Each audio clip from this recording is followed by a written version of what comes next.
Welcome to episode 14 of the Performance Show.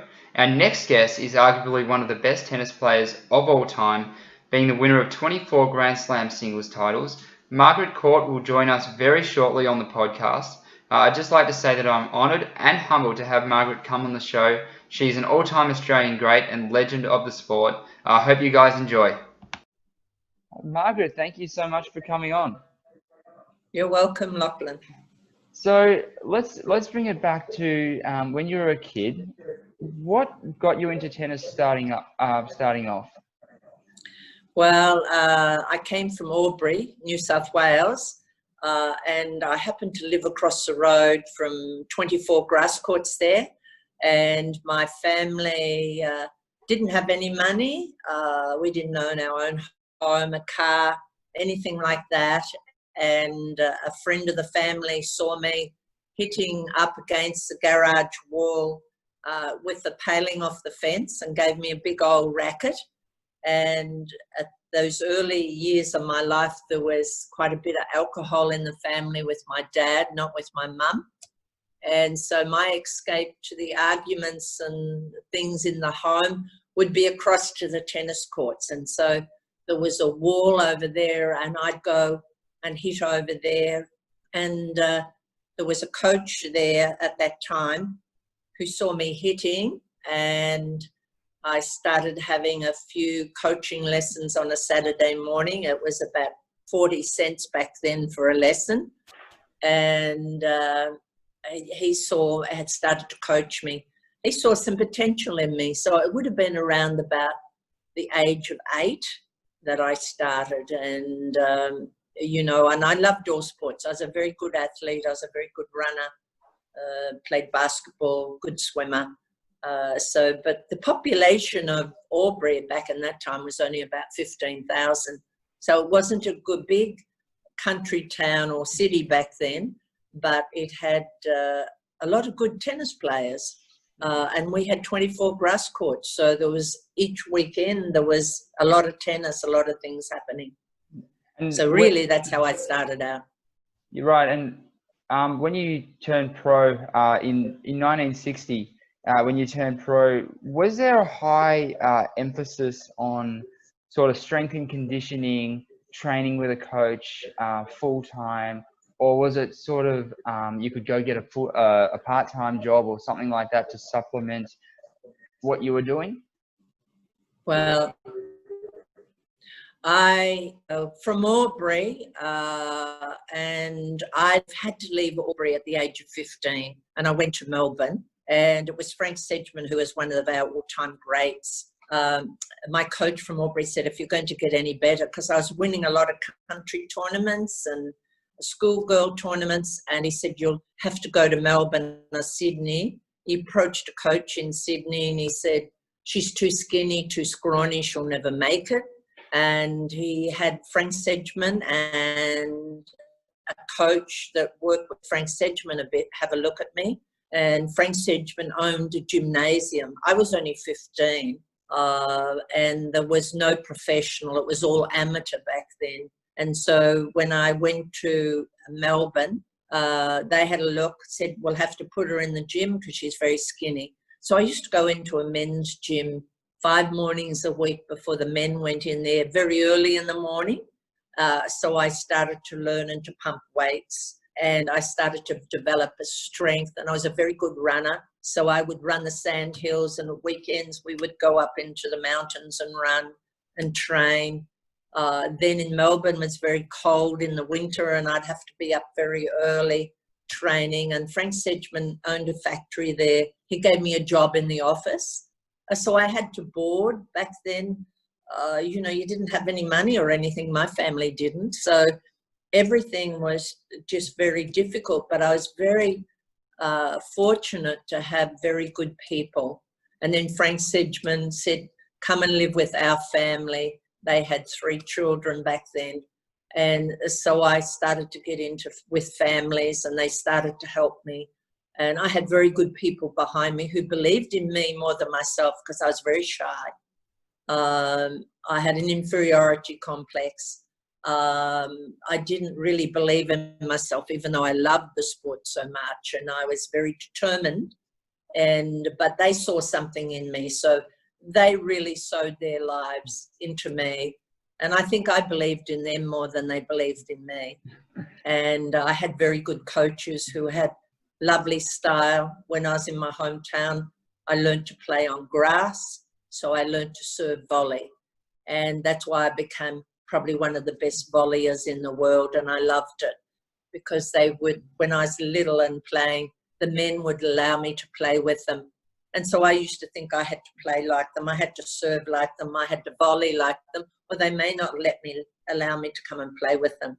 Yeah, so, you know, there was a lot of things in my early part of my life that I look at was foundational for my future. And we don't really see the serve and volley play in the modern game, especially at Wimbledon. Do you think that's sort of more because the grass courts have gotten faster over time, or slower over time? Excuse me. Or what do you think that is? I think you can still do it. You see the odd ones that come in and they volley, and I think it's really picking the ball, because I know I used to play, and I was the first Australian woman to win the French. We didn't have clay courts back then. Okay. So you know, and I knew I was a very good athlete. My coach would say to me, if you can hit the ball over 100 times in a row, we played on the Autocar in Melbourne. He said, you'll beat those European girls. And so if I got to 92 and I missed it, he'd make me start all over again. So he put some drills into me and things into me, but I could also pick the balls on clay, when to come in and not to come in. And so I could volley on clay because I have very long arms. They used to call me the arm. So, you know, I think it was your wisdom of the game. We didn't have coaches on the side telling us what to do. We had to think for ourselves. And I think whether it was grass or clay, I still volleyed. And I remember I played Chris Evert-Lloyd in one French final, and I was down to her, and I thought, well, I have to change this. And so I served volley, and I think she got such a shock that I finished up winning 6-1 in the third. And I was down a set and 5-1, and wow. I finished up winning that.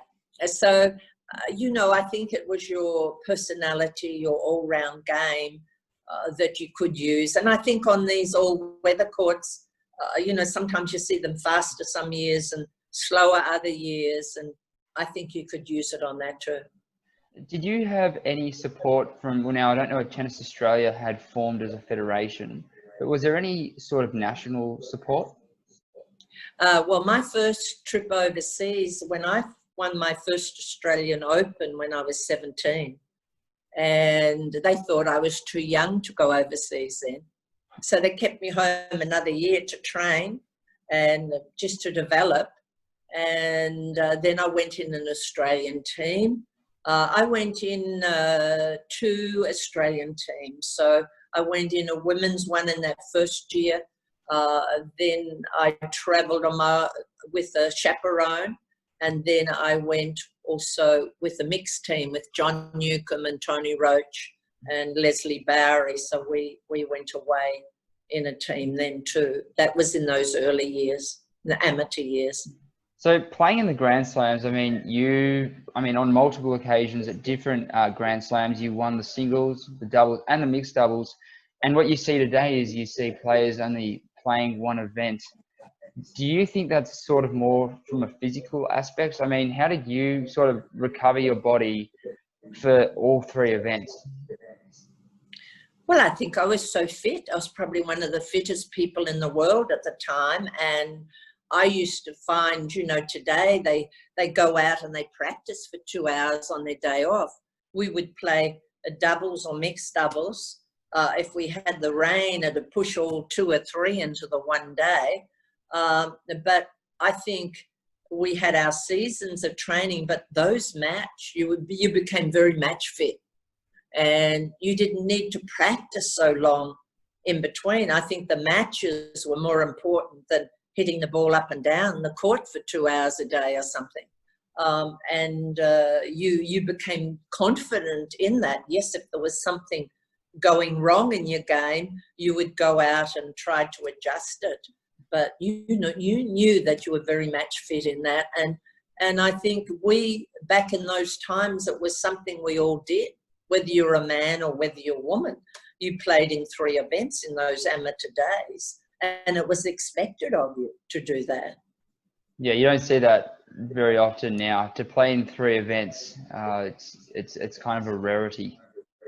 Well, I think we were probably a lot more match fit than they are today, because you find if they come back up, the television people are talking about, oh, well, if there was rain, which most of the courts are getting covered now, so they don't have that. They still have their break in between. But they say, oh, they had a long match the day before and they're still tired from it. And so you didn't even think like that. And you just did it, knowing you were capable of doing it. And I think that was what was so wonderful about the game. I think some of them should probably play doubles. They'd volley a lot more, and they'd learn the all-round game a lot more. And I think that helps you with your playing and your singles. Now, when you were traveling on the tour, obviously the prize money, what we see today in 2020, is a lot higher than probably when you were playing, taking into account inflation. Was the prize money enough to get from tournament to tournament and to make an income? When I won my first Australian Open, my first prize was an umbrella. An umbrella? And there was umbrella. Oh, wow. That was for first prize for winning the Australian Open. And so that was back in 1969. And so we've got to remember the amateur days, there was no money. It wasn't until we went overseas did they give you something, as would say, under the counter, like give you something for accommodation, help with something for your air ticket. Okay. So right up until, I think, I'm not sure the year that open tennis came in, I think it was 1968, 69, around there, did money start to come in. So in those early years, we either went in the Australian team or they gave you some money under the counter so you could come towards your air ticket, your accommodation, and you played. But in those early years, even to win Wimbledon, was you got a voucher to go to Lily White's to spend £30 on some clothing or something like that. So there was no money whatsoever. What about like sponsorships, tournament contracts, endorsement deals that you see today? Was that in those early years was Spalding or whoever, Dunlop, whoever you're with, they might have gave you a contract for 2 years, 3 years of $1,000 or perhaps £1,000 or something back then, which helped a little bit towards your traveling and things like that, but nothing very much. And I mean, we didn't get rackets. There wasn't metal rackets, they were wooden rackets. So we'd have probably about 3 or 4 rackets a year, that's all. Yeah. And somebody would give you shoes and somebody would give you clothing. Yeah. Did you ever break strings? Not very often, particularly in the wooden rackets, not very often. You would use the same racket for 6 months and not, it wasn't until it was in the open era, we went into the metal rackets, would have been late 60s, early 70s. When I won the Grand Slam in 1970 or 4 in the 1 year, I used a Camold racket, which was an aluminium racket. Nobody knew how to string it. And every time I went on the court, just about, I broke a string. And so I remember playing Wimbledon, I went through about 2 or 3 rackets and I only had one left in the final of Wimbledon that didn't break a string. Because of the rivet, they were learning about them, the rivets of where the gut was, and people didn't know how to string them. And it looked like a squash racket instead of a tennis racket. It had a very small head. And if I look back at it now, I wondered how I ever won the Grand Slam with it. So, I mean, going back to your career, what do you think made you so dominant over all the other players? I know you said you're a big serve volley player. Could you elaborate on that a little bit more? Well, probably my fitness.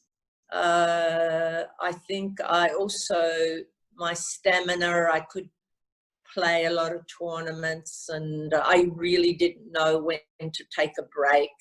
And often I think some players were beaten before they even went on with you because you dominated the game so much. But I think, as Fred Perry always said to me, I was my own worst enemy. He always said you should never lose a match. But it was believing in yourself, and people believed in me. Sometimes I'd be down and I think, well, no, my coach thinks I'm the best. But we didn't have coaches with us. We've got to remember that. We had to go on our own or in a team or with somebody, that just chaperoned you. You didn't have a coach. So you had to think for yourself. So I had to think they believed in me more than I believed in myself. But I think my fitness was probably all my gym work, my circuit training, my exercise was probably one of the things, because I hardly had an injury in 15 years of playing. And I was very fortunate. And still today, I'm still, my bones, joints, knees, nothing's gone. And I think my fitness from a very early age. And I also think I was taught by good coaches to be determined. I had this will to win. I didn't like to lose. And as I said about my coach, Mr. Rogers, taught me that if I could hit the ball over 100 times in a row. So I knew I could out-rally anybody. I knew I was fitter than anybody. So that helped me tremendously. And I mean, to add on to that, I know you had kids during your career and came back to win Grand Slams, which is not easy to do, I can imagine. Well, I think I was the first one ever to do that, because that was back in the early 70s, and I'd won the Grand Slam. And then I fell pregnant with our son, and I came back. And back in those times, you didn't do that. You didn't even take your husband or your wife with you. But I said, I'm not going unless my husband goes with me. Open tennis had come in, so there was money coming in. I could afford to do that. And so everybody thought, well, now she'll give up after she's had a child. And I remember coming back, I had a year out and came back the following year. And it was probably one of my best years. I probably could have won the Grand Slam again, but I missed one of them. I won 3 out of the 4 that year the following year after having a year out after a child. And I won 24 out of 25 tournaments. And I always remember that I had a peak of fitness I'd never known. And they were doing research with Russians and Germans and on myself about having a child and then coming back and being an athlete. And they found that with most that they performed better. And I think probably because I didn't have too much time to think about myself. I had to think about the child, my husband, and took my mind off playing. And I used to just get out and play. And I think it helped me tremendously. Yeah. So who do you think the toughest player you ever played against was? Well, probably Billie Jean King. We had more battles. Everybody wanted a Court King final. She was a tough competitor, mentally as well as her ability of the game. We both were serve volleyers. So I always remember in the Grand Slam year playing her in the final of Wimbledon, and it was one of the longest matches ever in the history because we didn't have tiebreakers then. And we went in straight sets, and I remember playing and in the quarterfinal going over on my ankle, and I tore the ligaments, and I had to pull out of the doubles and the mixed. And so the doctor said, well, if we put an injection in, I got through the semis very quickly. I won very easily, and then I had Billie Jean in the final. And he said it'll last 2.5 hours. Well, it was, I think, 11-9, 14-12. It was no tiebreaker. And if it had gone to the third set, I would have lost it because it went for 2.5 hours. But everybody always talks about that final. They think it was one of probably the greatest Wimbledon women's finals that ever was. And so I always found her tough. We knew one another's weaknesses, and we knew the strengths. And so we played serve volley. So we were both very aggressive. And as the game kind of went on over time, and with the new introduction of topspin, do you feel like that made it harder for you to face?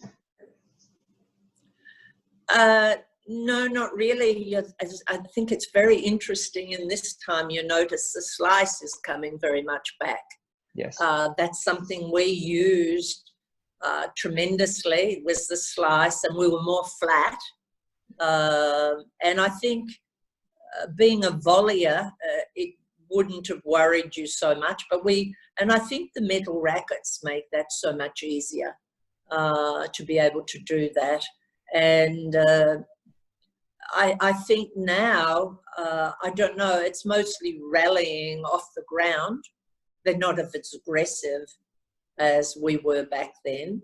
But I think, you know, we had have had the rackets, we would have fitted into a lot of that today, but it was a different game. But I think now you notice that there's so much more slice coming in now, back into the game. I think you'll find the volley will come back into. Yeah, I think that probably goes for men and women's games. Yeah, I think it'll start to come back. I think you'll find a bit more variety, and I think particularly the women, it'll make the game a lot more interesting, because I find the women is quite boring when you have two women for 2.5 hours or 3 hours just hitting up and down the middle of the court. And I think it would bring a lot more variety to the game. Well, now we see Australia's number one, Ash Barty. I mean, she slices, she comes into the net a lot. And so she can do it, yeah. I feel she's bringing it back in, and you'll find so a lot of the younger ones will probably start to do that again. And they're learning that you can do it. You pick your balls, you know when to come, you can do it. And she smashes very well. Yeah. Absolutely.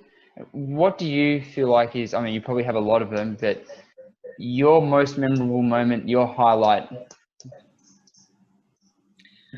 Oh, my most memorable moment, my highlight, was probably that Grand Slam year. In winning the 1970. Grand Slam, because I found I'd gone close to other times. And that's not easy to do. I mean, you find even Federer hasn't done it, Williams hasn't done it. It's not an easy thing to do, No. just to be there for those 4 majors in the 1 year particularly. Yeah, over 2 years you could see it'd be much easier, but in that 1 year you have to be at a peak of fitness. And it was funny, I think, in that other years I either missed the French or Wimbledon, and when I missed it, and you knew going from the clay onto the grass wasn't always that easy. But I just, in that 1970, I knew, even when I'd torn my ankle, somehow that was my year. Yeah. And I just felt that that was the year I could win it. And, you know, I didn't want to get to the 4th one and then lose it. And people have done that. That goes through your mind, because with tennis, your mind is the battlefield. That's where the thoughts come. That's where defeat will come. That's where victory will come. So it's all about the mind. And we didn't have psychologists back then. We didn't have people to teach us in that area. Today, in what I do, I teach a lot in that area. I understand it so much more. I wished I'd known what I know today. I would have won 6 Wimbledons, not 3. Yeah. Because your mind is has to be such a strength, and belief in yourself. Yeah.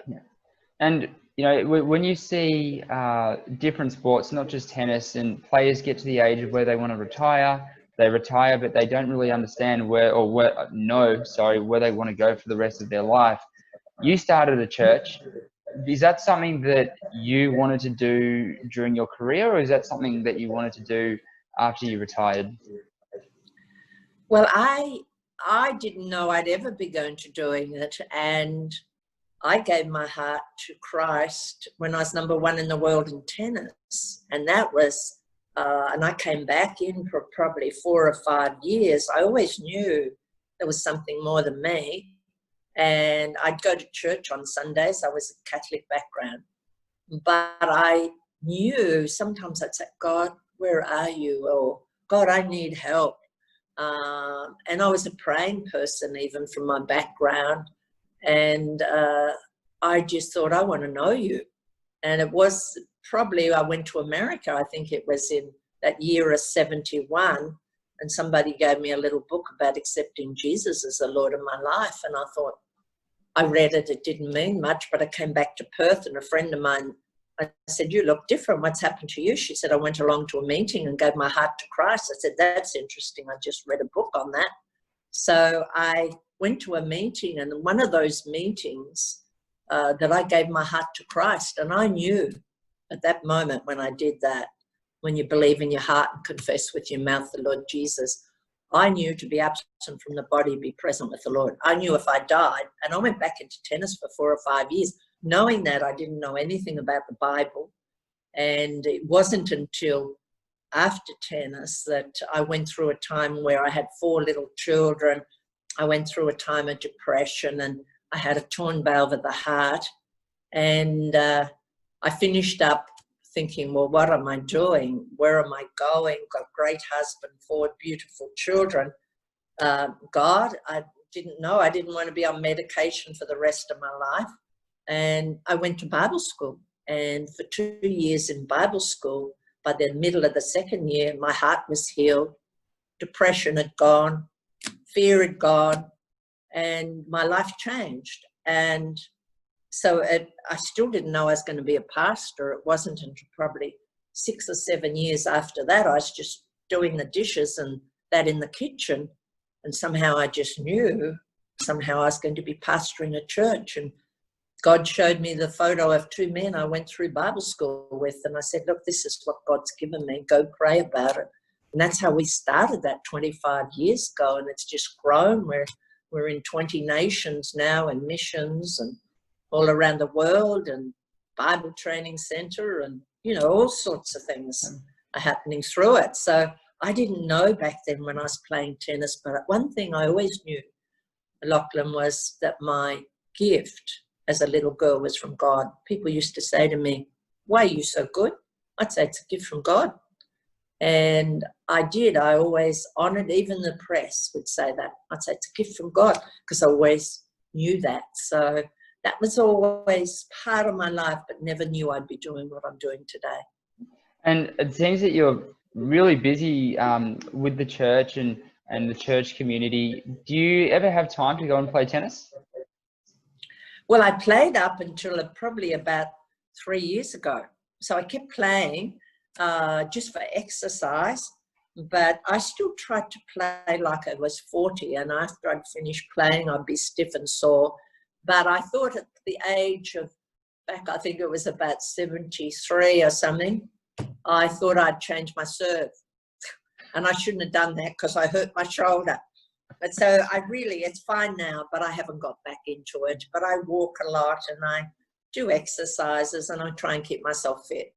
Have you ever tried something that's sort of in the modern game, like a kick serve or a heavy topspin forehand? I know it's a new motor skill, motor pattern, but I think with the metal racket, that's so much easier. Yes. You find you go up the ball a bit more, or I found you got so much. Particularly, we experimented in those early years, the late 60s and 70s with metal rackets. And there was graphite. We tried everything. And then we had the tie breakers. We had all these different things. And they weren't very nice. Some of the graphite rackets and that, they were so stiff you couldn't do anything with them. You'd hit them and the ball would keep going, so you knew you had to get a bit of spin on it. So I don't think until later that really good rackets started to come in, you knew that you could start to do some things and experiment. And I think with the metal rackets, the touch, I volleyed so much better with a metal racket than a wooden racket. And I think that helped my game, even once the metal racket came in. And you would try kick serves, you'd do different things, but I think you were so brought up in what you knew that you'd always fall back to what you knew. And I think, you know what, some of the young players today with their grips, they'd never be able to volley. I think sometimes some of the young ones today, the coaches need a coach to show them, because if you're going to have a serve volleyer, you have to do some things a little bit different. They teach them all these top spins, and you've got these wonderful athletes, and you can take a look at them and you think, you're never going to make it. I don't know why they don't copy a Federer and his game. And I think a very classic, awesome game. And then if they want to change some things as they get a bit older, they can add to, but don't teach them out that way of just all topspin. And they never know how to do a slice. They never know how to do a real deep ball. And I think we probably lose a lot of kids that are really, I did coach after I played tennis for a while, so I knew a little bit about it, but I think, there's so many talented kids, but you look at their games, you know they're not going to go to the top. Yeah. If you could coach any player, men or women's tour, hypothetically, who would it be? Coach. Who would I coach? Oh, I think, to me, today, I think Barty is a classic of a bit of the old game and the new game, and I think she's got a very good coach. I think if you look at the rest of them, they don't have the variety, and that's why she's done so well so quickly. Yes. And I think if coaches coached a bit like her, and particularly even you could take the Federer. I mean, I learned to play like the boys. I didn't learn to play like the girls. And because I played with boys all the time, I didn't have any girls that were any good, so I played like them. And back then there was serve volley. I practiced with the Rod Lavers and the Newcombs and the Roaches and the Emmos. And I was very fortunate when Harry Hopman was the Davis Cup coach. He saw the potential that I had. So he allowed me to go and play with the boys, and I loved that. And he'd run me until I dropped, and he would drop shot and lob you and make you just work so hard until you were lying on the side of the court after you finished. But I loved all that. I loved the training that went with it, and I think that's where a lot of people don't. That was easy to me, the training.